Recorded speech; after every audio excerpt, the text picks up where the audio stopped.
Here is Haiti. So check it out. See Florida up at the top? Haiti's actually really close to us.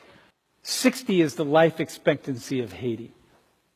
So the average Haitian can expect to live 60 years, on average. Obviously, rich Haitians live longer. The poorest Haitians are likely to live for a shorter period of time. 60.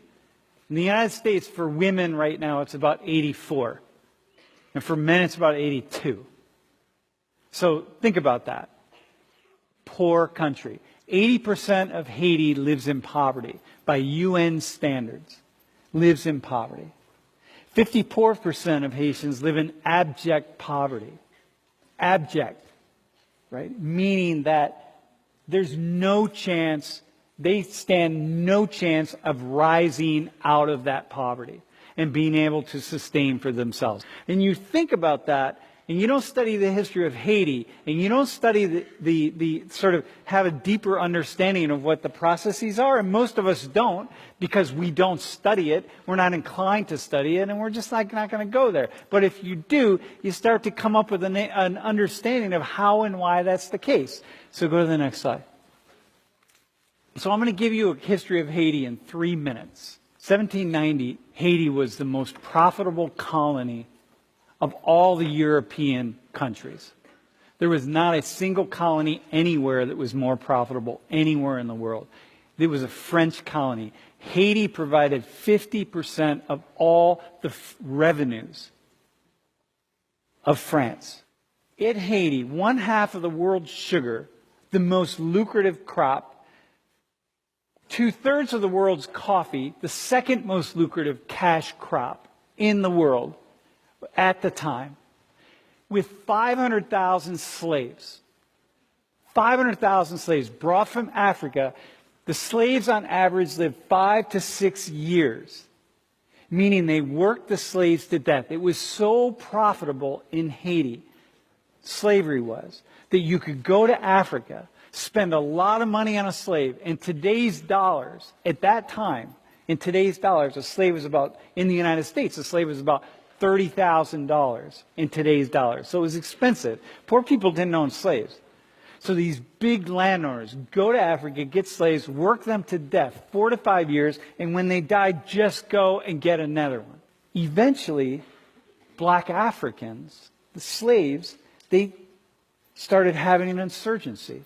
They did exactly what the colonies were doing in the United States. In the United States, they were revolting against England to get their freedom, right? Think about this, the founding fathers of the Americas. They were revolting against England to get their freedom. In Haiti, the Africans who were being worked to death under horrific conditions, they were rising up against the French to get their freedom. And in 1804, they won. They were succeeded in overthrowing the French.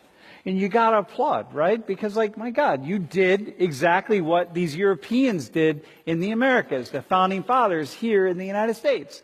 They overthrew the oppressors to get their freedom. So this is a good thing, right? If you think backwards, it's like, this is amazing. This is what should happen.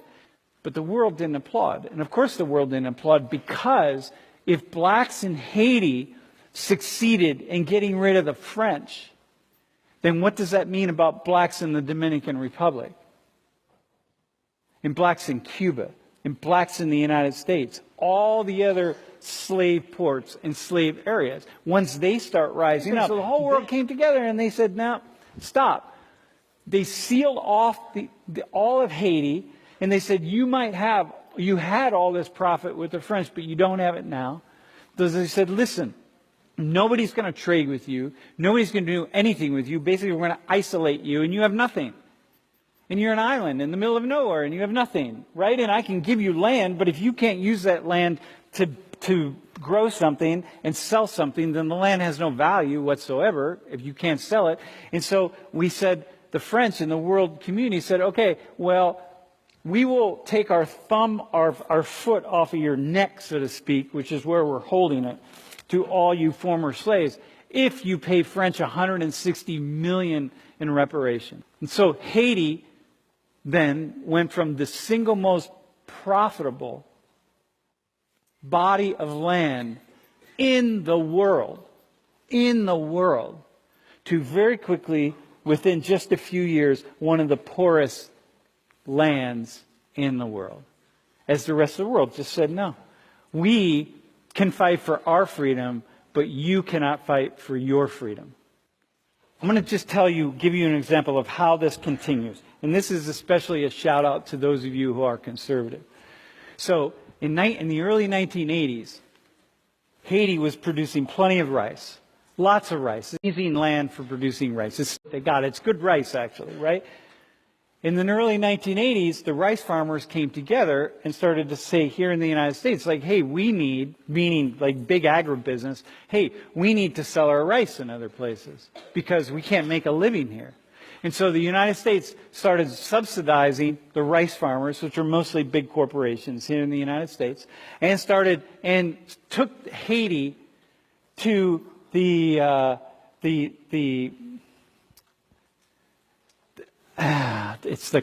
IMF, but it went to the international bodies to force Haiti to accept American rice. And Haiti said, we're not going to accept American rice. We're going to accept your rice because you subsidize it with the American government tax dollars. And therefore, the price of rice is artificially low. And then it's lower than our Haitian rice. And that's a problem for us. And so back when I did this research, I did this for the first time, it was about 5 years ago. This is how much we subsidize our rice farmers, $430 million, meaning people that can't figure out how to grow rice inexpensively. And so we subsidized it by American taxpayers. And then what we did in the same year that we gave our rice farmers this much money, that's how much money we gave to Haiti in foreign aid. So it's like we give our own people more than we give to Haiti. And we destroy their rice economy, and we're continuing to destroy it. And this is one way where this just keeps going. And why did the U.S. win in the world court in this way against Haiti? We won because of course we're going to win. Haiti's never going to beat us. We're going to win. That's how it works. And so Haiti can just stay poor. And this happens again and again and again in lots of